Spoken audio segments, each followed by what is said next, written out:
कधी कधी वाटतं आता पुरे झालं, झगडून थकलो, स्वप्न हरवली, लोकांनी कमी लेखलं, बरेच सोडून गेले, पण तरीही मी स्वतःला ठाम सांगतो, हा माझा अंत नाही. होय, मीही चुका केल्या, फसलो, पडलो, रडलो, पण थांबलो नाही, अजून चालतोय. कारण अजून स्वप्न बाकी आहेत, अजून बरंच काही गाठायचं आहे, म्हणून हा माझा अंत नाही. लोक आज माझ्यावर हसतात, उद्या माझं यश पाहून स्तब्ध होतील. जे मला सोडून गेले ते पुन्हा माझा हात धरायला येतील. हे एकटेपणा, हे अपयश, हे अश्रूच माझी ताकद बनतील.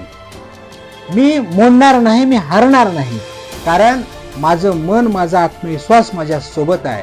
म्हणून माझ्या डोळ्याचं पाणी पुसून दोन्ही हात घट्ट धरून मी पुन्हा सांगतो, हा माझा अंत नाही. आणखी बरंच काही करायचं आहे, अजून बरंच काही गाठायचं आहे, कारण हा शेवट नाही, हा माझा अंत नाही.